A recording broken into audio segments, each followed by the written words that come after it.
Welcome to Amma's Telugu Kitchen. Hello అండి, welcome to my channel. ఈ రోజు నేను మీతో ఒక ఆరోగ్యకరమైన రుచికరమైన రెసిపీని షేర్ చేయబోతున్నాను. అదేనండి కొబ్బరి జున్ను.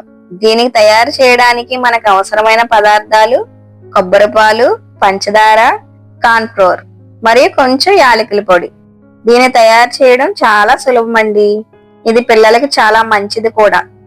కొట్టుగాడ జల్లీలు అవి కొనే కన్నా ఇలాంటివి చేసి పెడుతూ ఉండండి, చాలా ఆరోగ్యకరంగా ఉంటారు. దీన్ని తయారు చేసే విధానం ఎలాగో చూపిస్తాను, చూసేయండి.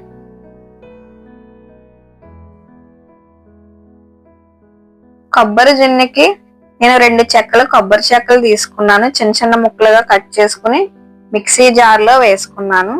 దీనికి కావాల్సింది 1 గ్లాసున్నర వాటర్ వేసుకుంటూ దీన్ని మనం పాలు తీసుకోవాలి. కొబ్బరి పాలు అయితే గ్లాసున్నర పాలు నీళ్ళు వేస్తే 2 గ్లాసులు కొబ్బరి పాలు వచ్చినాయి. దీన్ని చిక్కంతో అయినా వడగట్టుకోవచ్చు, కాటన్ క్లాత్ అయినా వడగట్టుకుని కొబ్బరి పాలు తీసుకుందాం. ఇవి అయితే 2 గ్లాసులు కొబ్బరి పాలు అయినాయండి. ఇవి 2 గ్లాసులు కొబ్బరి పాలు ఒక గిన్నె తీసుకుని గిన్నెలో కొలుచుకుని ఇది మరగబెట్టుకుంటా స్టవ్ మీద పెట్టుకుందాం. స్టవ్ వెలిగించుకుని దీన్ని మరగబెడదాం. ఈ లోపు ఒక చిన్న గిన్నె తీసుకుని దాంట్లో ఒక 4 స్పూన్ల కార్న్ ఫ్లోర్ వేసుకోవాలి. కార్న్ ఫ్లోర్ అయితే కొబ్బరి పాలతో అయినా కలుపుకోవచ్చు, వాటర్తో అయినా కలుపుకోవచ్చు ఉండలు లేకుండా. నేనైతే వాటర్తో కలుపుతున్నాను. ఉండలు లేకుండా దీన్ని కలుపుకోవాలి మనం. కార్న్ ఫ్లోర్ అయితే ఉండలు లేకుండా కలిపేశానండి. దీన్ని మరుగుతున్న కొబ్బరి పాలు ఉన్నాయి కదా, దాంట్లో వేసుకుని బాగా దగ్గరకు వచ్చేదాకా ఉడకనివ్వాలండి. ఈలోపు మనం పంచదార కూడా వేసేసుకుందాం. పంచదార అయితే నేను ఒక 5 స్పూన్లు వేసాను. మీకు స్వీట్ ఎక్కువ కావాలనుకున్న వాళ్ళు ఇంకొంచెం వేసుకోవచ్చు. స్వీట్ గా ఉంటే బాగుంటది. ఇది పంచదార వేసాక బాగా కలిసేలాగా కలుపుకోవాలి. ఇది బాగా దగ్గరకు వచ్చేదాకా కలుపుకుంటూ ఉండాలండి ఈ స్వీట్. దీంట్లో మనం 2 యాలక్కాయలు పొడి చేసుకుని వేసుకుందాం. యాలక్కాయల ఫ్లేవర్ చాలా టేస్ట్ గా ఉంటది స్వీట్ కి.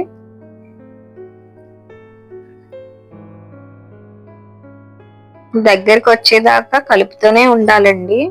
ఇది ఎంత చిక్కబడితే అంత బాగా తయారవునట్టు.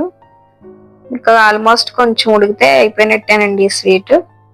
ఇది కొబ్బరి జున్ను ఇదైతే దగ్గరికి వచ్చేసిందండి. స్టవ్ ఆఫ్ చేసుకుని దీన్ని తీసుకెళ్లి 2 గాజు బౌల్లో వేసుకుందాం అండి. మీ ఇష్టం, గాజు బౌల్లో అయినా వేసుకోవచ్చు, స్టీల్ గిన్నెలో అయినా వేసుకోవచ్చు. ప్లాస్టిక్ దాంట్లో మట్టుకు వేయకండి వేడివేడివి. బౌల్లో వేసాక ఇది 10 నిమిషాలు చల్లారేక ఒక అరగంట ఫ్రిడ్జ్ లో పెట్టుకుని తీసుకోవాలండి. అప్పుడే తయారవుతుంది జున్ను. ఇదైతే చాలా ఆరోగ్యకరమైందండి. చూసారు కదండి ఎంత ఈజీగా తయారయ్యిందో. చాలా తక్కువ పదార్థాలతో తయారయ్యిందండి ఈ జున్ను.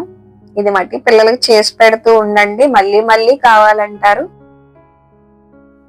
ఈ గిన్నెల్లో ఉన్నాయి ప్లేట్ లోకి అయితే తీసుకుందామండి.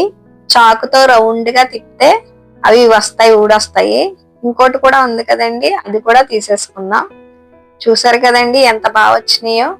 పిల్లలకి ఇవి చాలా బాగా నచ్చుతాయండి. మా పిల్లలైతే ఇవి చేసినప్పుడల్లా చాలా ఇష్టంగా తింటారండి. జున్ను అయితే అయిపోయింది. నా వీడియో కనుక మీకు నచ్చినట్టయితే మీ బంధుమిత్రులకు కానీ మీ స్నేహితులకు కానీ షేర్ చేయండి. మరిన్ని వీడియోల కోసం సబ్స్క్రైబ్ చేసుకోండి. ఈ జున్ను అయితే ఎలా వచ్చిందో టేస్ట్ చేద్దామండి. ఈ వీడియోని అయితే కంపల్సరీ లైక్ చేయండి. మరో మంచి వీడియోతో కలుద్దామండి. ఇదైతే సూపర్ వచ్చిందండి.